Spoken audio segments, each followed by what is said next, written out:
والسلام والتحية والإكرام على سيد الأنبياء والمرسلين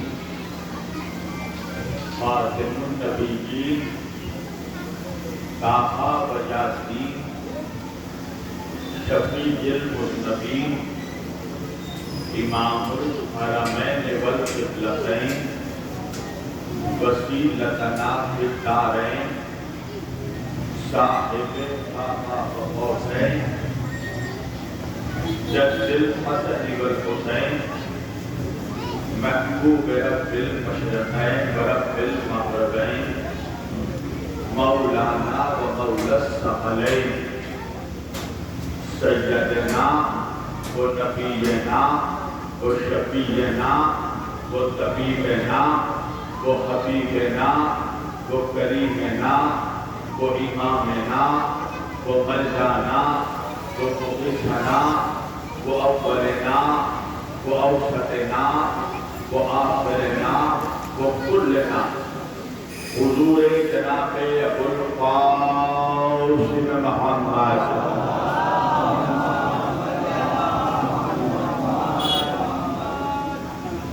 وأهل بيته الطيبين الطاهرين المعصومين المكتومين المنتخبين المنتجبين الغر الميامين وأصحابه المتقين المنتخبين المنتجبين ولعنة الله على أعدائهم أجمعين من يومنا هذا إلى قيام يوم الدين. أما بعد فقد قال الله تعالى في القرآن الحميد والمحكم كتابه المجيد وقوله الحق بسم الله الرحمن الرحيم قل لا أسألكم عليه أجرا إلا المودة في القربى. صلوات الله.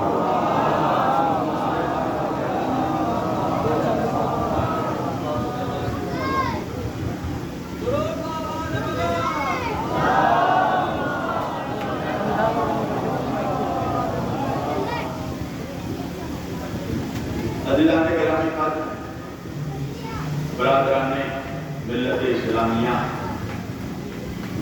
بندگان توحید و عاشقان رسول و آل رسول، گدایان دربار بطول، مولا آج سبوں کے جذبہ ایمانی کو زندہ و سلامت رکھے.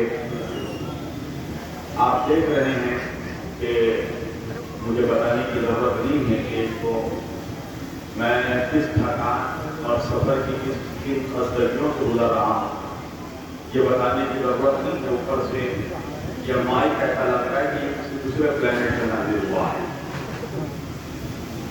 ان چیزوں کا خیال رکھنا بہت ضروری ہے، اس لیے کہ ہر مخلوق کی اپنی ایک خوراک ہوتی ہے.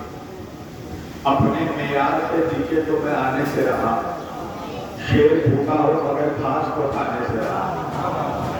لہذا انتظامیہ کو یہ چاہیے کہ جب جسے بھی آپ بلائیں تو یہ سمجھنا ضروری ہے کہ اس کی ضرورت کیا ہے.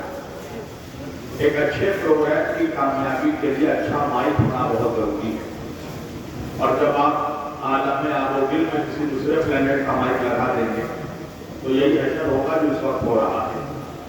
بہرحال اب تو اس میں کچھ کیا نہیں جا سکتا اور مجھے بھی بڑی تیزی سے آپ لوگوں کے درمیان سے گزرنا ہے. شام کو 5 بجے میری دلی ایئرپورٹ سے فلائٹ ہے، مجھے لکھنؤ جانا ہے. بہرحال تھوڑی دیر میں آپ لوگوں کے درمیان رہوں گا، مگر آپ لوگوں سے گزارش یہ ہے کہ جب تک آپ بولتے رہیں گے تب تک میں بولتا رہوں گا. اس لیے کہ دلی تو میرا مزاج جانتا ہی ہے، میں تقریر ہمیشہ مردوں کے بیچ کرتا ہوں، مردوں کے بیچ نہیں کرتا.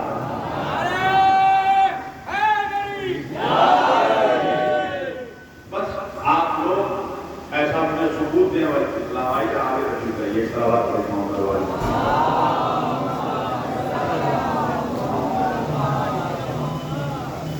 ماشاءاللہ جیسے کہ مجھے بتایا گیا ہے کہ یہ وہ علاقہ ہے کہ جہاں پر سارا ہندوستان بسا ہوا ہے. یعنی ماشاءاللہ یہاں پر ہمارے برادران ششیروں کے علاوہ ایک بڑی آبادی برادران اہل سنت کی بھی رہتی ہے، اور ماشاءاللہ دور دراز تک، جہاں تک اب مجھے پتہ نہیں یہ آواز کہاں تک پہنچا رہی ہے۔ ہاں مجھے تو یہ سمجھ میں نہیں آ رہا کہ آخری بندہ بھی میری آواز سن پا رہا ہے، کوئی سن رہا ہے آپ کو؟ ہاں بہرحال جہاں تک بھی اس کی رسائی ہے، میرا سنی بھائی بھی جس جگہ موجود ہے وہ سن رہا ہے، اور اس کے علاوہ جیسے میرے علم میں یہ بات آئی کہ ماشاءاللہ ہمارے برادران وطن کی، ہمارے اہل حضور، ہمارے ہندو بھائی بھی بہت زیادہ تعداد میں ماشاءاللہ اس بستی کے اطراف میں رہتے ہیں، اور کیونکہ یہ شہزادی عالمیان کا ایک خاص کرم ہے کہ مجھ سے صرف مسلمان نہیں بلکہ میں یہ سمجھتا ہوں کہ جتنا مسلمان مجھ سے محبت کرتا ہے اتنا میرا ہندو بھائی بھی اس وقت مجھ سے محبت کرتا ہے، اور کہیں پر بھی میں جاتا ہوں اکثر جگہوں میں تو میں یہ دیکھتا ہوں کہ میرے ہندو بھائی میری تقریر سننے کے لیے ضرور تشریف لاتے ہیں۔ مجھے یاد ہے کہ میں ہریانہ میں کرنال میں خمسہ پڑھ رہا تھا، تو وہاں ہمارے گجر برادری کے جو ہندو بھائی تھے وہ لوگ مجلس سننے آتے تھے اور باقاعدہ فرش اعلیٰ پر گریہ کرتے تھے، اس لیے کہ در حسین پہ ملتے ہیں ہر خیال کے لوگ، یہ اتحاد کا مرکز ہے آدمی کے لیے۔ میں نے آج کے اس مقدس اور معزز اجتماع کے لیے، دیکھیے میں زیادہ زور نہیں لگاؤں گا، وجہ یہ ہے کہ میں زیادہ زور لگاؤں گا تو یہ مائک میری پوری آواز پر بات کرتے ہیں، کیونکہ ایک خطاب جسے کہہ دیا گا بالکل خراب کوالٹی کا مائک لگایا گیا ہے، بہرحال اس پہ اب کچھ کیا نہیں جا سکتا۔ میں نے قرآن مجید کے سورہ شورى کی جس آیت کریمہ کی تلاوت کا شرف حاصل کیا اور سفرنامہ کلام میں جسے موضوع گفتگو قرار دیا، پروردگار عالم اپنی مقدس کتاب قرآن مجید فرقان حمید میں ارشاد فرما رہا ہے، بسم اللہ الرحمن الرحیم، قل لا اسألکم علیہ اجرا الا المودۃ فی القربی۔ نہ جانے آپ کی اس آیت کے ذیل میں کتنے ہزاروں خطبہ سے آپ لوگوں نے گفتگو سماعت کی ہوگی، مگر جو سب سے سن لیا، اگر علی کے اس موقع سے بھی وہی چیز سن لو تو پھر علی کی نوکری کا کیا فائدہ؟ لہٰذا اگر معلومات نہیں ہو تو آپ بولیے گا ضرور، تاکہ مجھے پتہ چلے کہ میں کربلائیوں کے بیچ پڑھ رہا ہوں، اس لیے کہ دلی تو میرا مزاج جانتا ہی ہے نا، میں تقریر ہمیشہ کربلائیوں کے بیچ کرتا ہوں اور بلائیوں کے بیچ نہیں کرتا۔ ماشاءاللہ یہاں جو آ گیا وہ کربلائی ہے، اس وقت یہاں پر نہ کوئی شیعہ ہے نہ سنی ہے، جو فرش ادا پر آ گیا وہ حسینی ہے۔ توجہ، اللہ قرآن میں اپنے حبیب سے کہہ رہا ہے، قل، اے میرے حبیب آپ ان لوگوں سے کہہ دیجئے، کن لوگوں سے؟ مسلمانوں سے۔ کن لوگوں سے؟ اب جملے بدل کر میں کہہ رہا ہوں، اللہ کہہ رہا قل لا اسألکم، اس آیت میں مسلمان مخاطب ہے، اللہ کہہ رہا میرے حبیب آپ مسلمانوں سے کہہ دیجئے، یعنی مولویوں سے کہہ دیجئے، راویوں سے کہہ دیجئے، مفتیوں سے کہہ دیجئے، محدثین سے کہہ دیجئے، مبلغین سے کہہ دیجئے، متکلمین سے کہہ دیجئے، مولویوں سے کہہ دیجئے، قل اے میرے حبیب آپ مولویوں سے کہہ دیجئے، مسلمانوں سے کہہ دیجئے۔ میں نے کہا پروردگار تو خود ڈائریکٹ کیوں نہیں کہتا؟ بھئی مولوی تو کچھ تک ڈائریکٹ ہی پہنچنا چاہتا ہے نا، مالک تو ڈائریکٹ کیوں نہیں چاہتا، ڈائریکٹ کیوں نہیں کہتا، اپنے نبی سے کیوں کہلوا رہا ہے؟ اللہ نے کہا یہی تو بات ہے، میں مولوی کو اس کی اوقات بتانا چاہتا ہوں کہ دیکھو تم اس لائق بھی نہیں ہو کہ اللہ تم سے ڈائریکٹ کلام کرے۔ قل میرے حبیب آپ کہہ دیجئے، کیا کہیے؟ لا اسألکم علیہ اجرا، مجھے تم سے کوئی اجرت نہیں چاہیے۔ آؤ مسلمانوں، میں تمہیں اس آیت کا بیک گراؤنڈ سمجھاتا ہوں کہ اللہ نے اس آیت کو نازل کب کیا۔ میرے نبی کے پاس امیر مسلمانوں کا، رئیس مسلمانوں کا، مالدار مسلمانوں کا ایک گروہ آیا، ایک گروپ آیا، اور ایسے ہی نہیں آیا، اونٹوں پر سونے چاندی ہیرے موتی جواہرات قیمتی کپڑے ریشمی ملبوسات لاد کے لایا میرے نبی کے پاس، اور آ کر میرے نبی کے پاس جب یہ ساری چیزیں لائی گئی تو میرے نبی نے کہا کہ بھائی یہ سب کیا ہے؟ تو مسلمانوں نے کہا بلکہ یہ میں کہہ دوں کہ وہ مسلمان صرف نہیں تھے بلکہ وہ صحابی تھے، اس لیے کہ صحابیت کی ڈیفینیشن تو یہی ہے نا کہ جس نے حالت ایمان میں نبی کو دیکھا۔ اب یہ الگ بات ہے کہ مولوی آدھی ڈیفینیشن بتاتا ہے آدھی کھا جاتا ہے، اس لیے کہ ڈیفینیشن صحابیت کی فقط اتنی نہیں ہے کہ جس نے حالت ایمان میں نبی کو دیکھا وہ صحابی نہیں، حالت ایمان میں دیکھا اور حالت ایمان میں مرا، توجہ، وہ ہے صحابی۔ بہرحال اب جن لوگوں نے کلمہ پڑھا اور نبی کے چہرے کی زیارت کی اسے کہتے ہیں صحابی۔ تو پتہ یہ چلا کہ یہ جو لوگ آئے تھے یہ صرف مسلمان نہیں تھے، یہ دور اول کے مسلمان تھے، یہ صحابہ تھے، صحابی تھے، اور اونٹوں پر لاد کر ریشمی کپڑے، قیمتی کپڑے، ریشمی ملبوسات، سونے چاندی ہیرے جواہرات لے کر آئے۔ تو اللہ کے رسول صلی اللہ علیہ وآلہ وسلم نے پوچھا کہ یہ کیا ہے؟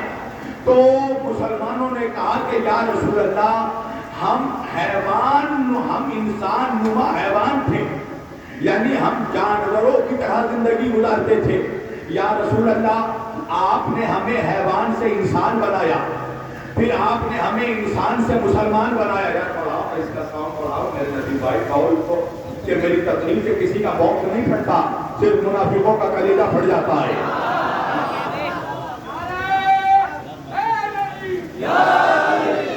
توجہ، یا رسول اللہ ہم جانوروں کی طرح زندگی گزارتے تھے، آپ نے ہمیں حیوان سے انسان بنایا، پھر انسان سے آپ نے ہمیں مسلمان بنایا، اور مسلمان سے آپ نے ہمیں صاحب ایمان بنایا، اور انہی صاحبان ایمان میں ایک کو سلمان بنایا۔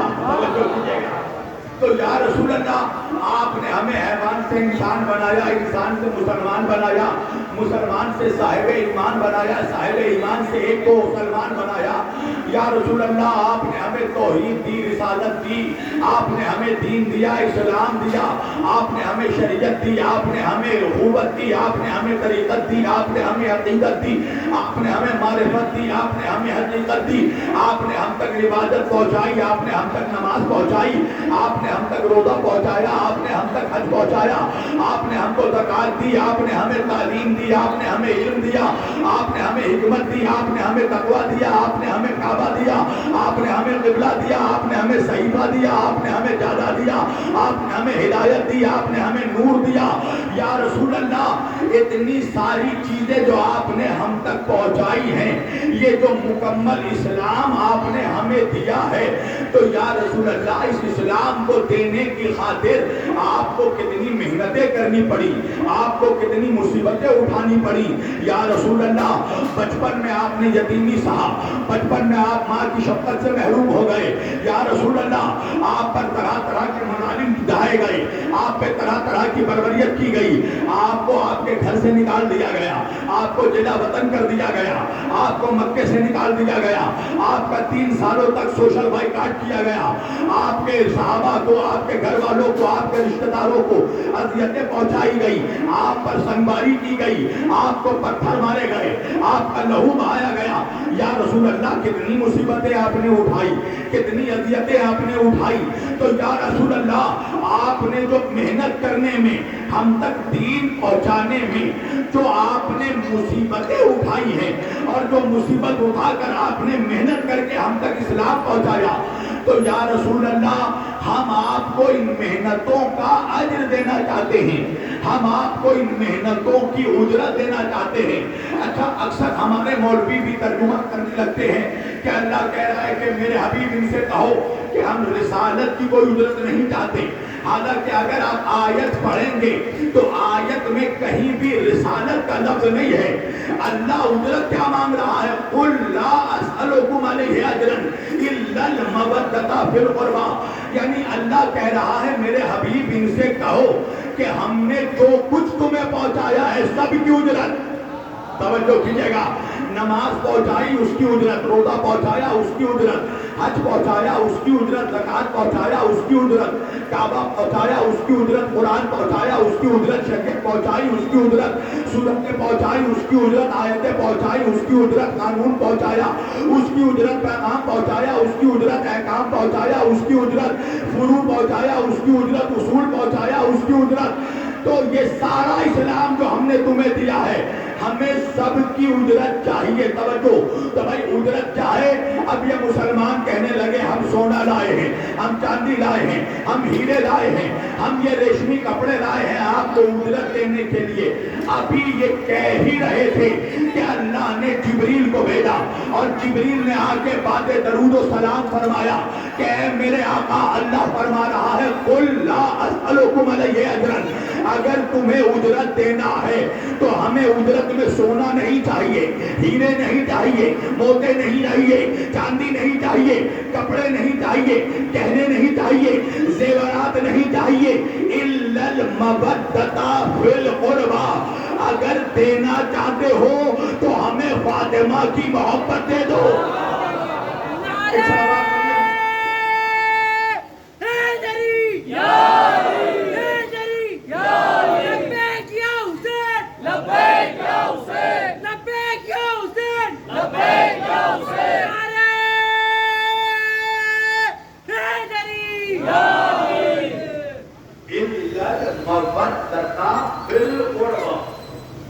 اگر دینا چاہتے ہو تو ہمیں ہمارے خاص رشتہ داروں کی محبت دے دیں.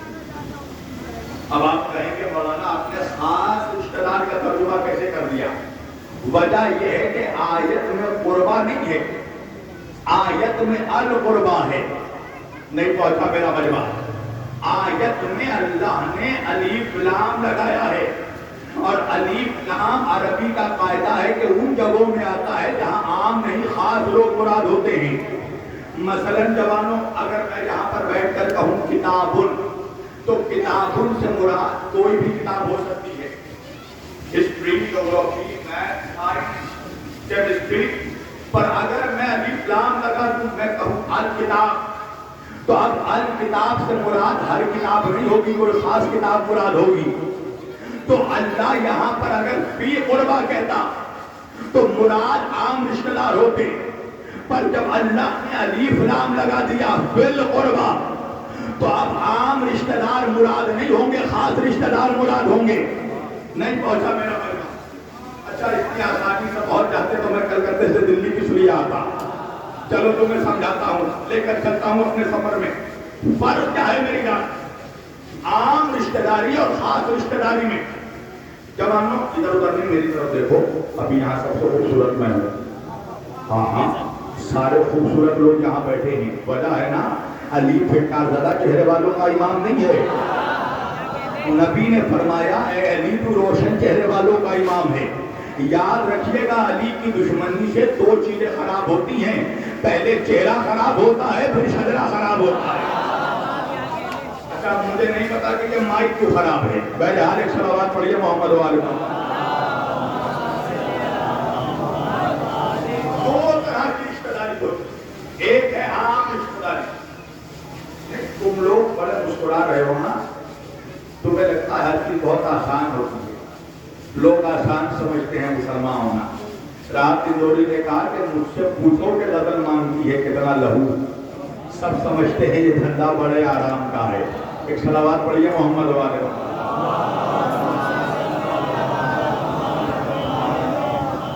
جو خطیب محرم کی چاند رات سے لے کر 9 ربیع الاول تک مسلسل بولے نا اور اس کے سامنے اس طرح کا مائک لا دیا جائے تو یہ وہی ہوگا جو میں اس وقت بول رہا ہوں. کیونکہ مجبوری ہے، ایک پروگرام کی کامیابی کے لیے کئی چیزوں کی ضرورت ہے. خطیب اچھا ہو، سامعین اچھے ہوں، مجمع اچھا ہو، سماعتیں اچھی ہوں، اور سب سے بڑی چیز ہے مائک اچھا ہو. اگر یہ اچھا نہیں ہوگا تو ہم پہنچا ہی نہیں سکتے. میں ذاکر ہوں، جبریل تھوڑی ہوں کہ دوسرے کائنات تک آواز پہنچا. توجہ کرنا، اللہ کہہ رہا ہے میرے حبیب سے کہو کہ ہمارے خاص رشتہ داروں کی محبت دے دیں. رشتہ داری دو طرح کی ہوتی ہے جوانوں. ایک ہے عام رشتہ داری میرا کوئی سنی بھائی سن رہا ہے تو سنو، میں تیرے لیے پڑھ رہا ہوں اور بالکل دھیان سے سننا. دو رشتہ داری ہوتی ہے، ایک عام رشتہ داری، ایک خاص رشتہ داری. فرق کیا ہے؟ عام رشتہ داری وہ رشتے ہوتے ہیں جنہیں ہم بناتے ہیں، اور خاص رشتہ داری وہ رشتے ہوتے ہیں جنہیں اللہ بناتا ہے. عام رشتہ داری یعنی جنرل ریلیشن شپ، خاص رشتہ داری یعنی اسپیشل ریلیشن شپ. تو عام رشتہ داری کیا ہے؟ جیسے دوستی کا رشتہ. ہم طے کرتے ہیں ہمارا دوست کون ہوگا، ہماری مرضی، جس سے چاہے دوستی کرے، چور سے کرے، پولیس سے کرے، ڈاکٹر سے کرے، مریض سے کرے، جاہل سے کرے، عالم سے کرے، دنگس سے کرے، مالدار سے کرے، غریب سے کرے، فقیر سے کرے، سید سے کرے، پٹھان سے کرے، جولا سے کرے، قصائی سے کرے، ہماری مرضی، گورے سے کرے، کالے سے کرے، جس سے چاہے دوستی کریں. ہم طے کرتے ہیں ہمارا دوست کون ہوگا. دوسرا رشتہ ہے تو بڑا نازک رشتہ مگر ہے عام رشتہ. کون سا رشتہ؟ بیوی کا رشتہ. یہ بھی ہم طے کرتے ہیں ہماری بیوی کون ہوگی. ایک جگہ ایک جوان نے مجھ سے کہا نہیں مولانا میں نہیں مانتا. میں نے کہا تو مان نہ مان، میرے اس سے کیا فرق پڑتا ہے؟ کہا مولانا جوڑے آسمانوں میں بنتے ہیں. میں نے کہا اگر جوڑے آسمانوں میں بنتے ہیں تو طلاقیں زمین پر کیوں ہوتی ہیں؟ بھائی ہم ڈیسائیڈ کرتے ہیں ہماری بیوی کون ہوگی. جوانوں تم نے کبھی کوئی شادی دیکھی کہ آ کر قاضی صاحب نے دلہے دلہن کی اماں سے پوچھا ہو آپ کو بھی قبول ہے کہ نہیں؟ بھائی دلہن ہی سے تو پوچھتا ہے. کبھی تم نے دیکھا کہ کوئی قاضی دلہے کے ابا سے پوچھتا ہے آپ کو بھی بہو قبول ہے کہ نہیں؟ کہا نہیں، صرف دلہے سے پوچھتا ہے. اس لیے کہ نکاح کا شرط ہی یہی ہے کہ دلہا دلہن راضی ہوں. توجہ. تو ہم طے کرتے ہیں ہماری بیوی کون ہوگی. ہماری مرضی، جس سے شادی کریں، خوبصورت سے کرے، بدصورت سے کرے، کالی سے کرے، گوری سے کرے، غریب سے کرے، امیر سے کرے، ہماری مرضی، جسے چاہے بیوی بنا لے. تیسرا رشتہ جوانوں، فادر ان لو، سسر کا رشتہ. یہ بھی ہم طے کرتے ہیں ہمارا سسر کون ہوگا. امیر ہوگا، غریب ہوگا، چھوٹا ہوگا، موٹا ہوگا، بڑا ہوگا یا ناٹا ہوگا، ہماری مرضی، جسے چاہے سسر بنا لے. مالدار کو بنا لے، غنی کو بنا لے، سخی کو بنا لے، کنجوس کو بنا لے، بھکاری کو بنا لے، رئیس کو بنا لے، ہماری مرضی، جسے چاہے سسر بنائے. چوتھا رشتہ ساسو ماں کا رشتہ، مدر ان لو. یہ بھی ہم ڈیسائیڈ کرتے ہیں کہ ہماری ساسو ماں کون ہوگی. ہم طے کرتے ہیں نا بھائی، ہماری مرضی، جسے ساس بنا لے، چاہے چھوٹی ہو، موٹی ہو، بڑی ہو، چھوٹی ہو، ہماری مرضی، جسے ساس بنائے. تو یہ ہے عام رشتہ داری، یہ ہم طے کرتے ہیں. اب خاص رشتہ داری کیا ہے؟ وہ رشتے جو اللہ بناتا ہے، جیسے اولاد کا رشتہ. آئے آئے آئے توجہ. بھائی ہم نہیں طے کرتے ہماری اولاد کون ہوگی. بڑا سے بڑا مولوی ہے اگر پریگننٹ ہے تو پہلے سے پریڈکشن نہیں کر سکتا، پہلے سے پیشن گوئی نہیں کر سکتا کہ بیٹا ہوگا یا بیٹی. اللہ بیٹا دے تو بھی قبول کرنا پڑے گا، اللہ بیٹی دے تو بھی قبول کرنا پڑے گا. دوسرا رشتہ بھائی کا رشتہ. ہم نہیں طے کرتے ہمارا بھائی کون ہوگا. جسے اللہ بنا کر بھیج دے، لمبا ہو یا ناٹا، قبول کرنا پڑے گا. تیسرا چوتھا رشتہ نواسوں کا رشتہ، پوتوں کا رشتہ. ہم نہیں طے کرتے ہمارے نواسے کون ہوں گے. جنہیں اللہ بنا کر بھیج دے قبول کرنا پڑے گا. تو میرے مسلمان بھائیوں، مولویوں، سمجھ لو کہ اللہ جن رشتہ داروں کی، اللہ خاص رشتہ داروں کی محبت مانگ رہا ہے، اس کا مطلب یہ ہے کہ بالقربا سے مراد سسرالی رشتہ دار نہیں ہے، خونی رشتہ دار ہے. ایک صلوات پڑھیے محمد و آل محمد.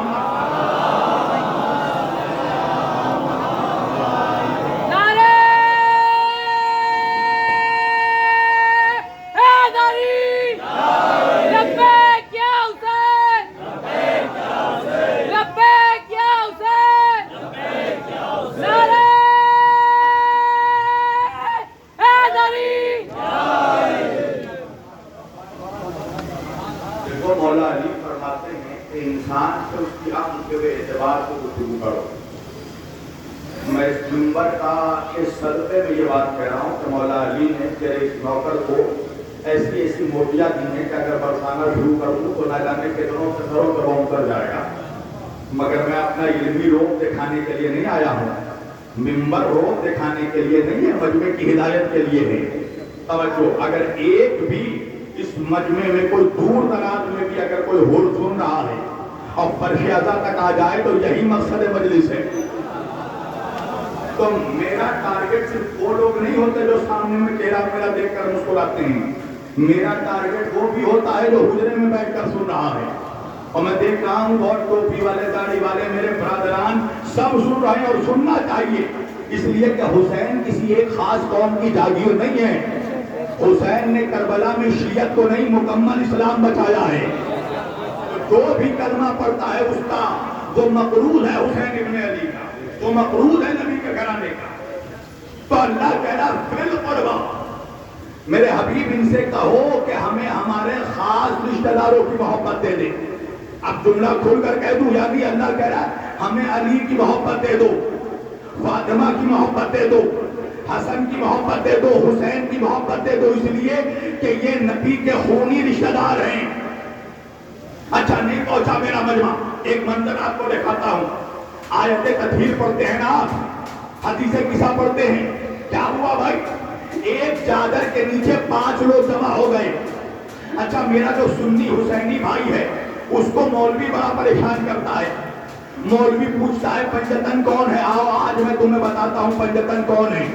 چادر کے نیچے نبی اکیلے ہیں 1 تن, نبی کے ساتھ حسن شامل ہوئے 2 تن, حسن کے ساتھ حسین شامل ہوئے 3 تن, حسین کے ساتھ علی شامل ہوئے 4 تن, علی کے ساتھ زہرا شامل ہوئی 5 تن. جب یہ 5 تن شامل ہو گئے چادر میں, سننا, چادر میں جمع ہو گئے محمد, علی, فاطمہ, حسن و حسین, تو امام جلال الدین سیوطی, یہ کون ہے؟ تفسیر میں اہل سنت میں آج تک اس سے بڑا کوئی امام پیدا نہیں ہوا. امام جلال الدین سیوطی اہل سنت میں تفسیر طبری کے علاوہ جس کی سب سے بڑی تفسیر ہے تفسیر در منصور, اپنی مستند ترین تفسیر میں امام جلال الدین سیوطی نے اس پورے واقعے کو لکھا کہ جب 5 تن چادر میں جمع ہو گئے تو مسلمانوں کی اماں جان ام المومنین نبی کی زوجہ جناب ام سلمہ رضی اللہ تعالی عنہا آئی, اور آنے کے بعد رسول اللہ کو سلام کیا. حضور نے جواب سلام دیا اور جناب ام سلمہ نے فرمایا کہ یا رسول اللہ کیا مجھے بھی اجازت ہے کہ میں آپ 5 تن کے ساتھ چادر میں چھٹی ہو جاؤں؟ توجہ کیجئے گا, میں آپ لوگوں کے ساتھ چادر میں شامل ہو جاؤں. تو اللہ کے رسول نے فرمایا اے ام سلمہ, اے مومنوں کی ماں, تم خیر پر ہو مگر چادر میں 5 تن کے ساتھ نہیں آ سکتی. اللہ جانے مولوی کا دماغ بھی کیا ہو گیا بھائی, جب نبی کی گھر والی, جب نبی کی زوجہ, امت کی ماں 5 تن کے ساتھ چھٹی نہ بن سکی تو ادھر ادھر کا چھٹا ہوا 5 تن کی برابری کر. سلامات پڑھیے محمد و آل محمد. لبیک یا حسین, لبیک یا حسین, لبیک یا حسین, نعرہ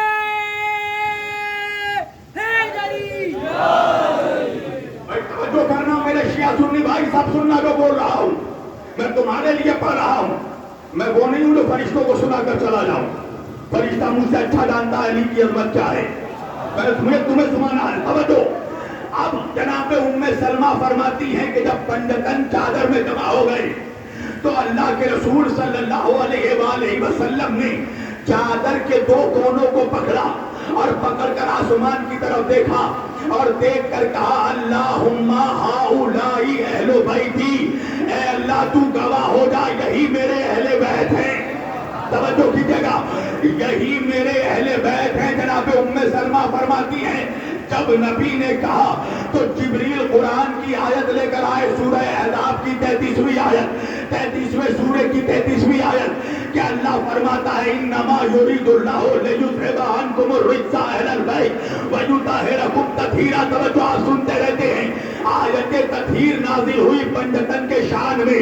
اب میرا سوال یہ ہے مولویوں کہ اگر نبی 5 تن کو چادر میں نہ ہوتے اگر نبی پنجتن کو چادر میں نہ لیتے، اگر علی فاطمہ حسن و حسین کو چادر میں نہ لیتے، اور پھر اگر آیت تطہیر اتر جاتی تو پھر آیت تطہیر ہر اس کے لیے ہوتی جو چھت کے نیچے تھا۔ ارے توجہ کیجیے گا، نبی نے پنجتن کو چادر میں لے کر بتایا کہ آیت چھت والوں کے لیے نہیں، چادر والوں کے لیے ہوتی ہے۔ ایک سلوات پڑھیے محمد والا۔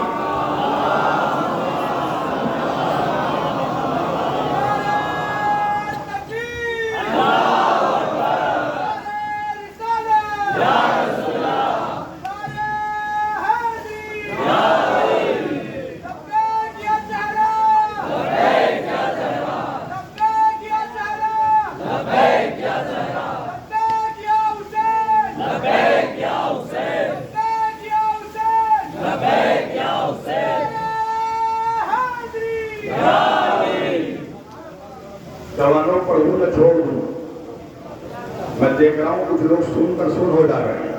اب میری مجبوری نہیں، میں زیادہ زور نہیں لگا سکتا اس پر۔ مجھے یقین ہے یہ وہ مجمع ہے جو کلیم پر نہ بھی بولے تو کلام پر ضرور بولتا ہے، لہذا کلام مدنیوں کو بولنا ضرور۔ میں دیکھ رہا ہوں کچھ لوگ تارتے ہیں، آپ ظاہر جگہ مقاد لوگ آتے ہی، کچھ لوگ سمجھتے ہیں میں ہی دلی کا شبلی نمانی ہوں، اور جب منبر پر بیٹھا وہ تو بیچارہ الگ سے ٹپک گیا ہے کسی پلانٹ سے۔ مجھے نہیں پتا ہم کتنی محنت کر کے آتے ہیں اور ہمیں کن کن چیزوں کا سامنا کرنا پڑتا ہے، اور کہاں کہاں ہم کن کن لوگوں سے گفتگو کرتے ہیں۔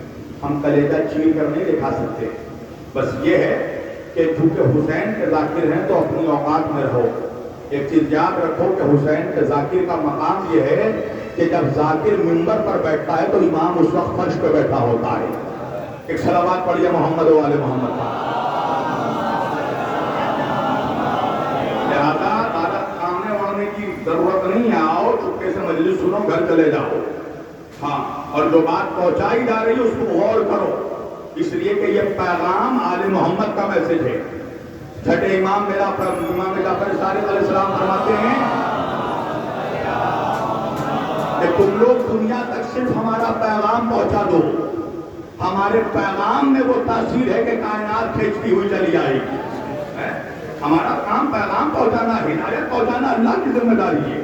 توجہ، تو آپ جب نبی نے چادر میں شامل کر لیا تو آیت نازل ہوئی، تو پتہ یہ چلا کہ نبی نے مکان کے اندر ایک اسپیشل مکان بنایا، گھر کے اندر ایک اسپیشل گھر بنایا۔ تو اب جو اللہ اجرت مانگ رہا ہے وہ عام رشتہ داروں کی نہیں، خاص رشتہ داروں کی۔ علی کی محبت دے دو۔ اچھا آپ یہ سمجھو کہ اجرت کیا ہوتی ہے؟ ہر شے کی ایک اجرت ہوتی ہے۔ مارکیٹ سے بازار سے کپڑا خریدو، اجرت دینی پڑے گی۔ زمین خریدو، اجرت دینی پڑے گی۔ اناج خریدو، اجرت دینی پڑے گی۔ بہت سے ایسے ممالک ہیں جہاں پانی کے لیے بھی اجرت دینی پڑتی ہے۔ اچھا ہمارے یہاں بھی منرل واٹر لو، اجرت دینی پڑے گی۔ ہر شے کی علاج کرواؤ، اجرت دینی پڑے گی۔ کوئی بھی چیز اس دنیا میں فری میں نہیں ملتی، ہر شے کی ایک اجر۔ فری میں خطیب نہیں آتا، کوئی شاعر نہیں آتا۔ لوگ الزام لگا شبیر واپسی 1 لاکھ لیتا ہے۔ اچھا اس منحوس نے آج تک ثابت ہی نہیں کیا کہ کس نے 1 لاکھ دیا۔ میں نے تو کب کا چیلنج کیا کہ بھائی میں محرم میں 1 روپیہ نہیں لوں گا، بشرط ہے کہ ہندوستان کا 20 مولوی اعلان کرے کہ وہ بھی ساری مجلس فری میں پڑھے گا۔ قسم خدا کی گلوں میں ہڈیاں اٹک جائیں گی۔ کوئی شاعر نہیں جو فری میں آتا ہے، کوئی مولوی نہیں بڑا سے بڑا معمم ہو، ٹوپی والا ہو، کوئی نہیں کہہ سکتا کہ فری میں ممبر پہ آتا ہے۔ ہر شے کی اجرت ہوتی ہے۔ جو مائک لگی ہے فری میں نہیں، حالانکہ بہت ہی بکواس ہے مگر اس کی بھی اجرت دینی ہوگی۔ جو ٹیبل فین لگا ہے اس کی بھی اجرت دینی پڑے گی۔ یہ جو شامیانہ لگا ہے اس کی بھی اجرت دینی پڑے گی۔ تو ہر شے کی ایک اجرت ہے۔ تو اسی طرح نمازوں کی بھی اجرت ہے، روزوں کی بھی اجرت ہے، حج کی بھی اجرت ہے، زکوٰۃ کی بھی اجرت ہے۔ اور ان کو عام مولوی نہیں کہہ رہا ہے، صحابہ کہہ رہے ہیں کہ یا رسول اللہ ہم اجرت دینا چاہتے ہیں۔ یعنی کہ صحابہ بھی جانتے تھے اسلام ہمیں مفت میں نہیں ملا۔ توجہ کیجیے گا، ہمیں اسلام کی اجرت دینی ہے۔ نماز ملی اس کی اجرت، روزہ ملا اس کی اجرت، حج ملا اس کی اجرت، زکات ملا اس کی اجرت. اجرت کیا ہے؟ اہل بیت کی محبت. تو اب مجھے جملہ بدل کر کہنے دو، نماز کی اجرت ہے علی کی محبت، روزے کی اجرت ہے علی کی محبت، قرآن کی اجرت ہے علی کی محبت، سجدوں کی اجرت ہے علی کی محبت، حج کی اجرت ہے علی کی محبت، کعبے کی اجرت ہے علی کی محبت. اور جو بغیر اجرت کے قیامت میں پہنچے گا اس کا کیا ہوگا؟ آؤ میں تمہیں بتاتا ہوں، سنو. بھائی قرآن پڑھتے ہیں نا، قرآن کریم یاد رکھنا، اللہ کے رسول صرف اہل بیت کو نہیں چھوڑ کر گئے، اہل بیت کے ساتھ قرآن چھوڑ کر گئے ہیں. انی تارکن فیکم الثقلین، میرے نبی نے فرمایا میں دو بھاری چیزیں چھوڑ کر جا رہا ہوں، کتاب اللہ و عترتی اہل بیتی، صحیح مسلم شریف کی اور ترمذی شریف کی حدیث ہے. سنی بھائیوں کہ نبی قرآن اور اہل بیت کو ایک ساتھ چھوڑ کر گئے. لن تضلوا بعدی، نبی نے فرمایا میرے بعد یہ دونوں آپس میں کبھی جدا نہیں ہوں گے. تو وہ علی والا ہو ہی نہیں سکتا جو قرآن نہ پڑھے. توجہ کرنا، جتنا علی سے محبت کرتے ہو تمہیں اتنا زیادہ قرآن کی تلاوت کرنی چاہیے. عزیزان گرامی، قرآن کیا ہے؟ میرے نبی نے فرمایا قرآن کا پڑھنا ثواب ہے. تو کچھ لوگ پڑھے، پڑھ کر پوچھا یا رسول اللہ جو جاہل ہو تو کیا کرے؟ میرے نبی نے کہا کہ جب قرآن کی تلاوت ہو تو سن لے، قرآن کا سننا بھی ثواب ہے. کچھ لوگ پڑھے، کہا یا رسول اللہ جو بہرا ہو، اللہ کے رسول نے کہا قرآن کی آیتیں کھول کر دیکھ لے، قرآن کا دیکھنا بھی ثواب ہے. تو پتہ کیا چلا جوانوں؟ قرآن وہ کتاب ہے جس کا پڑھنا بھی ثواب، دیکھنا بھی ثواب، سننا بھی ثواب. اب جب میں نے یہ حدیث پڑھی تو مجھے بھی ثواب کمانے کا شوق پیدا ہوا. میں بھی دلی کے کسی اسٹیشنری دکان پہ پہنچا اور پہنچنے کے بعد قرآن ہدیہ کرنے گیا. میں نے دیکھا بہت بڑی بھیڑ لگی ہے. میں چپکے سے بھیڑ میں داخل ہو گیا. بھائی مولوی بھی تو ایسا گناہگار ہے نا جس کے پاس ہر گناہ کا کفارہ موجود ہو. میں چپکے سے داخل ہو گیا مجمع میں اور قرآن کریم کو میں نے اٹھایا، سینے سے لگایا، اپنے گھر لے کر آ گیا اور لانے کے بعد خوب قرآن پڑھ رہا ہوں. گھر والوں سے پڑھوا کر سن رہا ہوں. قرآن کے تمام اوراق کو، آیتوں کو، سوروں کو کھول کھول کر دیکھ رہا ہوں. انصاف سے بتانا دلی کے جوانوں، کیا مجھے ثواب ملے گا؟ کہا نہیں مولانا آپ کو ثواب نہیں ملے گا. میں نے کہا کیوں نہیں ملے گا بھائی؟ قرآن وہ کتاب جس کا پڑھنا بھی ثواب، دیکھنا بھی ثواب، سننا بھی ثواب، تو مجھے ثواب کیوں نہیں ملے گا؟ کہا مولانا وجہ یہ ہے کہ آپ نے قرآن کی اجرت ادا نہیں کی ہے. آئے آئے آئے، آپ قرآن چرا کر لائے ہیں. آپ جتنا پڑھو، سنو، دیکھو، ثواب نہیں ملے گا. اور قیامت کے دن جب آپ اٹھیں گے تو آپ کا شمار قاریوں میں نہیں چوروں میں ہوگا. تو جا کر مولوی کو بتا دو کہ نمازوں کی اجرت ہے علی کی محبت، بغیر علی کی ولایت کے اگر نمازوں کو لوگ لے کر گیا قیامت کے دن تو اللہ تیرا شمار نمازیوں میں نہیں چوروں میں کرے گا.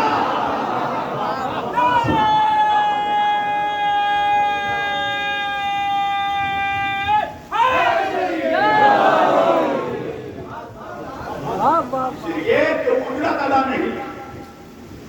تو نے کیا سمجھا کہ سجدے مجھے فری میں ملے؟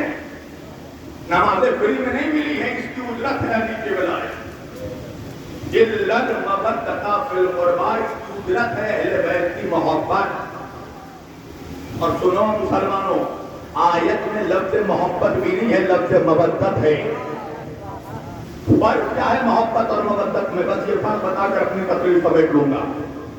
یہ میرا بھائی ہے ندیم، مجھ سے محبت کرتا ہے نا، تبھی تو بلایا مجھے. اچھا مان لو مجلس ہو گئی، میں یہاں سے ایئرپورٹ جانے لگا، میرے اوپر حملہ ہو گیا. ہو بھی سکتا ہے، منافقوں کو ہم سے ہی تو خطرہ ہے اور ہو چکا ہے. ایسا بھی نہیں کہ ہوا نہیں ہے، ہو چکا ہے. اجمیر جیسے جگہ پہ شوٹر بلایا گیا. بہرحال اب بہت ساری باتیں مجھ سے کمرے میں آ کے سننا تو بتاؤں گا. میں حملہ ہو گیا مجھ پر. اب جیسے ہی حملہ ہوا، حالانکہ اس کی امید نہیں ہے، مگر ندیم مجھے چھوڑ کر بھاگ گیا. تو انصاف سے بتانا تم کیا سمجھو گے؟ ندیم مجھ سے نفرت کرتے ہیں؟ نہیں، محبت کرتے ہیں. سوال یہ ہے کہ جب محبت کرتے ہیں تو مجھے چھوڑ کر کیوں بھاگے؟ کہا مولانا وجہ یہ ہے کہ یہ آپ سے محبت تو کرتے ہیں مگر آپ سے زیادہ اپنی جان سے محبت کرتے ہیں. آپ سے زیادہ اپنی زندگی سے محبت کرتے ہیں، یعنی یہ آپ سے محبت تو کرتے ہیں مگر آپ کے لیے اپنی جان نہیں دے سکتے۔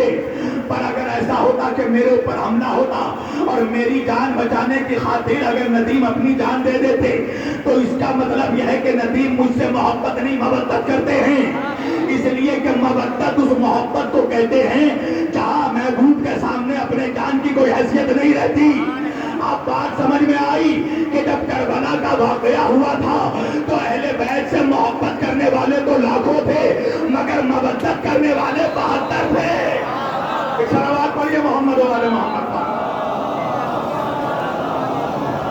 نعرہ تکبیر، نعرہ رسالت، نعرہ حیدری، حسینیت، حسینیت، یزیدیت، یزیدیت، ہندوستان، ہندوستان، نعرہ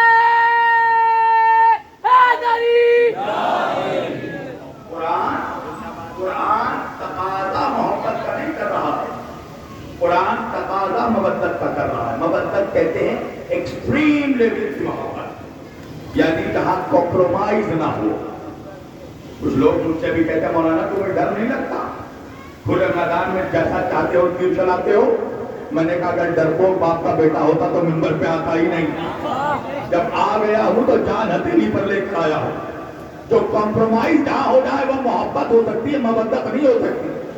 مودت چاہے جیسے ایک مچھلی پانی سے کرتی ہے، مچھلی کا ذبیحہ یہ نہیں کہ اس کی گردن کاٹ دو، مچھلی کا ذبیحہ یہ ہے شریعت میں کہ اس کو پانی سے جدا کر دو، یعنی مچھلی کو پانی سے اس قدر عشق ہے کہ ایک لمحے کو جدا کیا جائے تو مچھلی تڑپ کر مر جائے۔ نہیں پہنچا مجمع؟ اللہ کہہ رہا ہے علی سے ایسے ہی محبت کرو کہ اگر ایک لمحے کو علی سے جدا ہو تو تڑپ کر مر جانا۔ صلوات پڑھیے محمد و آل محمد۔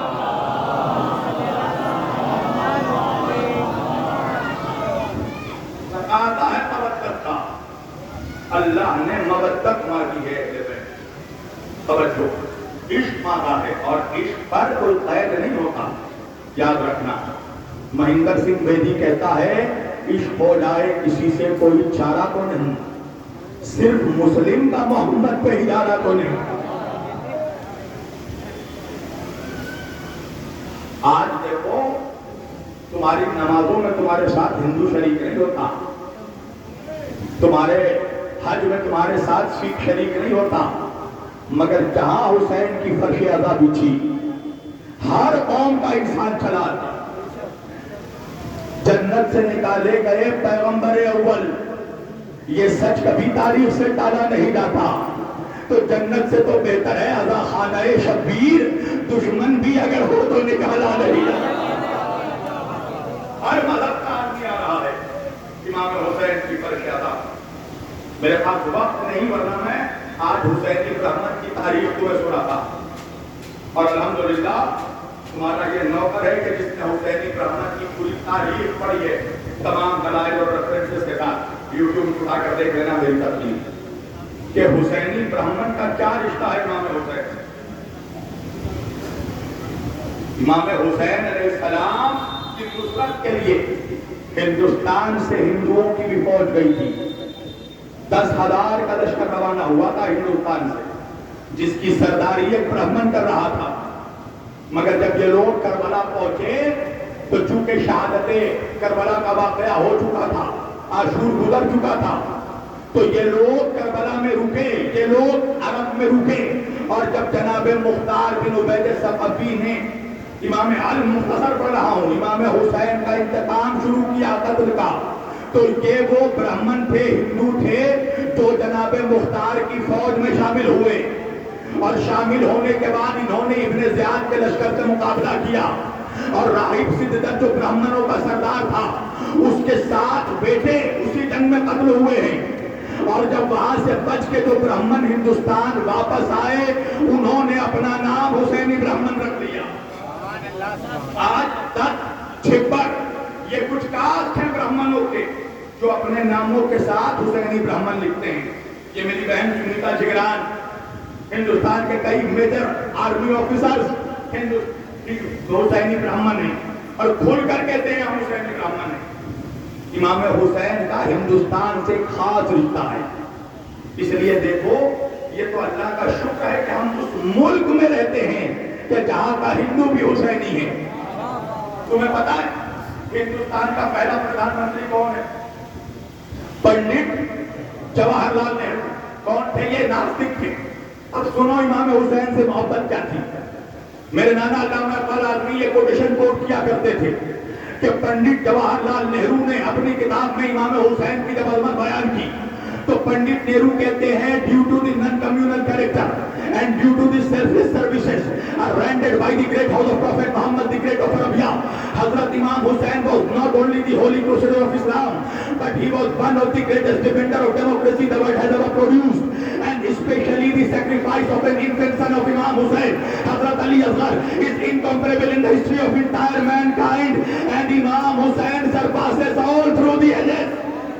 پنڈت نہرو کہتا ہے مسلمانوں تم امام حسین سے اس لیے محبت کرتے ہو کہ تمہیں یوں لگتا ہے کہ کربلا میں حسین نے اسلام کو بچایا, شریعت کو بچایا, قرآن کو بچایا, نماز کو بچایا, روزے کو بچایا, حج کو بچایا, زکات کو بچایا. مگر مجھے انصاف سے بتاؤ اگر کربلا میں حسین ابن علی نے صرف اسلام کو بچایا ہوتا تو آج ہم نان مسلم لوگ امام حسین سے محبت کیوں کرتے ہیں؟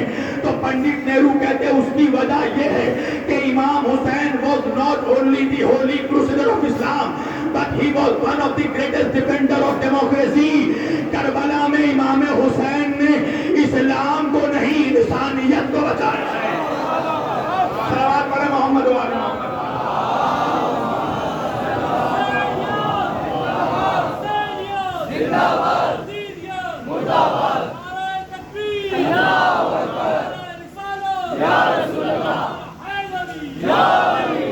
He was one of the greatest defender of democracy. Karbala میں حسین نے ڈیموکریسی کو بچایا, جمہوریت کو بچایا ہے, لوک تنتر کو بچایا ہے, ریپبلک نظام کو بچایا ہے. حسین نے ہمیں فریڈم آف پروٹیسٹ عطا کیا ہے, پاور آف پروٹیسٹ عطا کیا ہے. اگر کربلا کے میدان میں امام حسین 72 لوگوں کو لے کر لاکھوں کے مقابلے پر نہ نکلتے تو قیامت تک کسی کمزور کے پاس اتنی طاقت نہیں ہوتی کہ وہ ظالم بادشاہ کے خلاف احتجاج کر سکے. یہ جو طاقت ہے, یہ جو پروٹیسٹ ہے, یہ ہمیں امام حسین علیہ السلام نے کربلا میں عطا کیا. اب پنڈت نہرو کہتے ہیں and especially the sacrifice of an infant son of Imam Hussain, Hazrat Ali Asghar, is incomparable in the history of entire mankind. وہ کہتے ہیں بالخصوص جو قربانی امام حسین کے ننھے بچے علی اصغر نے کربلا میں جو بلیدان پیش کیا ہے, پوری کائنات میں اس بلیدان کا کوئی توڑ نہیں ملتا, اس کا کوئی مقابلہ, کوئی ثانی نہیں ملتا. and امام حسین surpasses all through the ages. امام حسین نے تاریخ میں بڑوں کو پیچھے چھوڑ دیا اپنی قربانی کے ذریعہ, اپنے بلیدان کے ذریعہ. تمہارا فادر آف دی نیشن, ہمارا باپو مہاتما گاندھی, جب پہلے سوراج تحریک کی شروعات کی تھی گاندھی جی نے تو اپنے ساتھ صرف 72 لوگوں کو لیا تھا, انکلوڈنگ ہمسیلف 72 لوگوں کو لے کر انہوں نے آزادی کی تحریک کا آغاز کیا. تو جب مہاتما گاندھی سے اس وقت کے پریس نے پوچھا کہ اتنے بڑے انگریزی سامراج سے آپ 72 لوگوں کو لے کر نکل رہے ہیں مقابلہ کرنے, کیسے جیتیں گے؟ تو مہاتما گاندھی نے کہا کہ شاید آپ لوگوں نے ہسٹری آف کربلا نہیں پڑھی ہے, تاریخ کربلا نہیں پڑھی ہے. اگر پڑھی ہوتی تو ایسی بات نہ کرتے. کہ کیا ہوا تھا کربلا میں؟ مہاتما گاندھی نے کہا کہ پروفیٹ محمد کے نواسے نے امام حسین ابن علی 72 لوگوں کو لے کر 32 ملکوں کے بادشاہ کے خلاف نکل گئے. آج تو ایک سے پٹلون ڈھیلا ہے. یزید 1-2 ملکوں کا بادشاہ نہیں تھا, یاد رکھنا 32 ملکوں میں اس کی بادشاہت تھی. روم کی سرحد سے لے کر وادی سندھ تک اس کی حکومت 32 ملکوں کا اکیلا وقت تھا. اور امام حسین 72 لوگوں کو لے کر ٹکرا گئے. مہاتما گاندھی کہتے ہیں کہ جب حسین 72 لوگوں کو لے کر 32 ملکوں کے راجا کے شاشن کو, اس کے تخت و حکومت کو الٹ سکتے ہیں, تو کیا 72 لوگوں کو لے کر انگریزی سامراج کا تختہ نہیں الٹ سکتا۔ مہاتما گاندھی کہتے ہیں اگر مجھے حسین کی طرح 72 لوگ مل چکے ہوتے تو میں بھارت کو کب کا آزاد کروا چکا ہوتا۔ یہ ہے کربلا کہ جس سے ہر قوم کا انسان انسپائر ہوتا ہے۔ جو عثمانی آبادی کہتے ہیں سہولت و ظلم یہاں کاشت نہیں کر سکتی، کربلا تاج کو برداشت نہیں کر سکتی۔ کوئی کہہ دے یہ حکومت کے نگہبانوں سے، کربلا ایک ابدی جنگ ہے سلطانوں سے۔ جو عثمانی آبادی کہتے ہیں کیا صرف مسلمان کے پیارے ہیں حسین؟ چرخے نوے بشر کے تارے ہیں حسین۔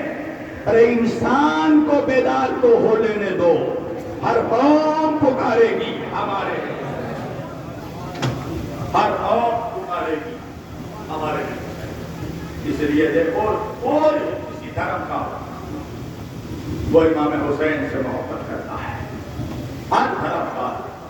اور امام حسین کائنات میں ایک لوتی شخصیت ہے کہ جن کی یاد کم از کم 40 یا اس سے بھی کم تو کم از کم 10 روز منائی جاتی۔ دنیا کے ہر قوم میں کوئی نہ کوئی شہید ہونا، سکھوں کے پاس ان کا شہید ہے، ہندو بھائیوں کے پاس ان کا شہید ہے، عیسائیوں کے پاس ان کے یہاں بھی شہید ہے۔ مگر ہوتا کیا ہے جب یوم شہادت آتی ہے ان کی شہید کی، وہ ایک دن یاد کرتے ہیں دوسرے دن بھول جاتے ہیں، دوسرے دن اور نہیں یادگار منائی جاتی۔ مگر امام حسین کائنات کے وہ واحد شہید کہ زیادہ سے زیادہ 2 مہینے آتے ہیں، اس سے کم 40 دن، اس سے بھی کم اگر منائی جاتی ہے ان کی یاد تو 10 دن لوگ مناتے ہیں۔ یعنی وہ قربانی پیش کرتی کربلا میں امام حسین نے کہ جس کی کائنات میں کوئی مثال نہیں ملتی۔ جس قربانی کا ذکر اللہ قرآن میں کر رہا ہے وَلَنَبْلُوَنَّكُمْ بِشَيْءٍ مِّنَ الْخَوْفِ وَالْجُوعِ وَنَقْصٍ مِّنَ الْأَمْوَالِ وَالْأَنفُسِ وَالثَّمَرَاتِ وَبَشِّرِ الصَّابِرِينَ الَّذِينَ إِذَا أَصَابَتْهُمْ مُصِيبَةٌ قَالُوا إِنَّا لِلَّهِ وَإِنَّا إِلَيْهِ رَاجِعُونَ۔ اللہ قرآن نے کہہ رہا ہم اپنے نیک بندوں سے 5 مصیبتوں میں ڈال کر ان سے امتحان لیتے ہیں۔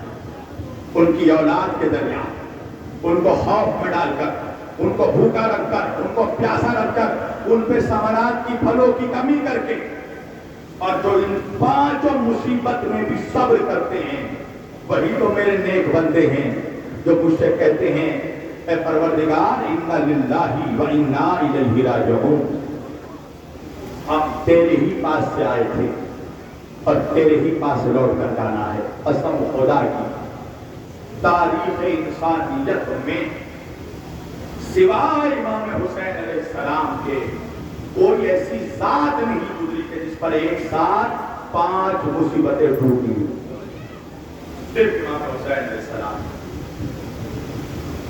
کوئی اس سے پہلے کوئی شہید شاید پیاسا نہیں مرا ہوگا، بھوکا نہیں مرا ہوگا، اس کے بچے پیاسے نہیں رہے ہوں گے۔ عزاداروں اپنی پیاس کو انسان برداشت بھی کر لے، مگر جب بچے پانی مانگتے ہیں نا تو باپ کا کلیجہ منہ کو آ جاتا ہے۔ آپ یہاں مجلسوں میں آئے، مجلس میں آئے، دور دراز سے آئے ہوں گے، اپنے چھوٹے چھوٹے بچوں کو لے کر آئے ہوں گے، آپ کے بچے بہت تھک بھی گئے ہوں گے، مگر آپ کو پتا ہے کہ مجلس کے بعد آپ کے بچوں کو پینے کو پانی ضرور مل جائے گا، کھانے کو تبرک ضرور مل جائے گا، مگر مجھے نہیں پتا عزاداروں کہ سکینہ کو کب پانی ملا تھا۔ اللہ کسی بچی کو وہ دن نہ دکھائے کہ حسین کی بچی نے دیکھا ہے۔ پتہ ہے سکینہ پر سب سے زیادہ ظلم اسی لیے کیا گیا کہ حسین سکینہ سے سب سے زیادہ محبت کرتے تھے۔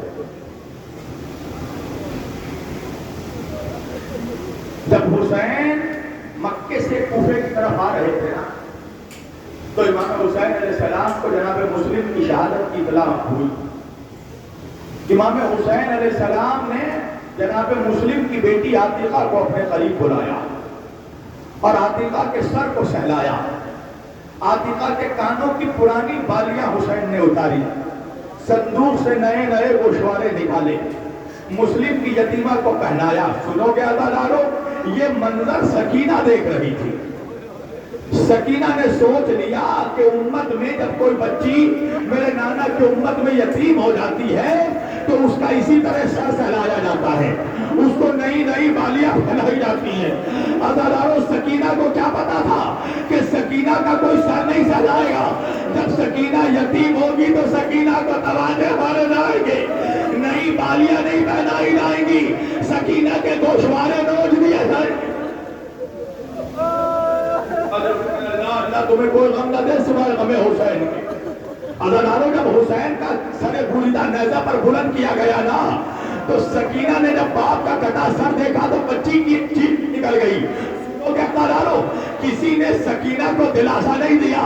ارے شبر ملول بڑھا، بچی کے بالوں کو پکڑا، ارے چہرے پر تماچے، سکینہ کے رخسار سے خون بہنے لگے.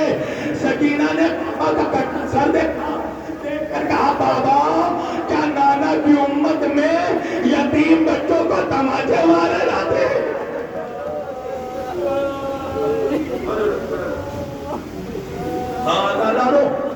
آ گئی شام غریبہ، لوٹ لیا مسلمانوں نے اپنے نبی کا گھر، گھوڑے دوڑا دیے گئے نبی کے نواسوں کے جنازوں سے. سنو گے عزادارو، جب شام غریبہ آئی نا تو خیمے جلا دیے گئے، سید زادیوں کے سروں سے مسلمانوں نے چادریں چھین لی. افسوس ہے کہ حسین کا قاتل کوئی غیر مسلم نہیں تھا.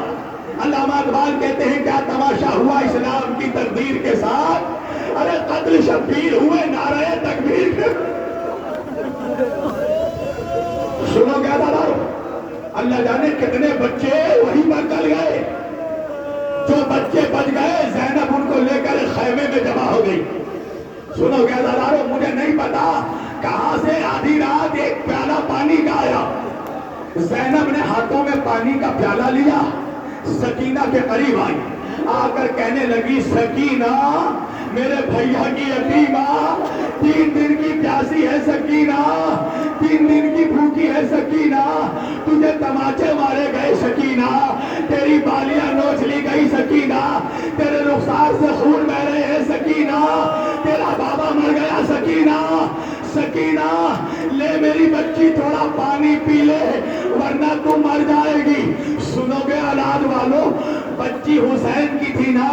ایک مرتبہ پھوپھی کا چہرہ دیکھا، دیکھ کر کہنے لگی پھوپھی اماں مجھ سے زیادہ تو آپ پیاسی معلوم ہوتی، آپ پانی کیوں نہیں پیتی؟ شہزادی زینب کہتی ہے ہم محمد کی نوازیاں ہیں، ہم بنی ہاشم کی شہزادیاں ہیں. سکینہ ہمارے گھروں میں پہلے بڑے پانی نہیں پیتے، بچوں کو پانی پلایا جاتا ہے. تمام کر دیا مسائب عزادارو، قیامت ہو گئی. یہ سننا تھا. سکینہ نے کہا لائیے پھوپھی اماں، ارے ہاتھوں میں پانی کا پیالہ لیا، خیمے سے نکلی، مقتل کی طرف دوڑی. زینب نے آواز دے کر کہا سکینہ کہاں جا رہی ہے؟ تیرا بابا مارا گیا، تیرا چچا مارا گیا، تیرا بھیا مارا گیا. ارے سکینہ نے پلٹ کر کہا پھوپھی اماں آپ نے تو کہا نا پہلے بچوں کو پانی پلاتے ہیں.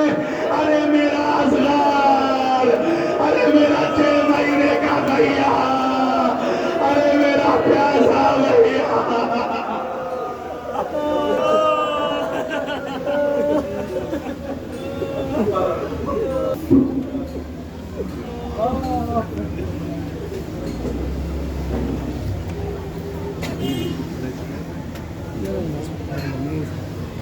اپلوڈ کریں گے سنبھال کر.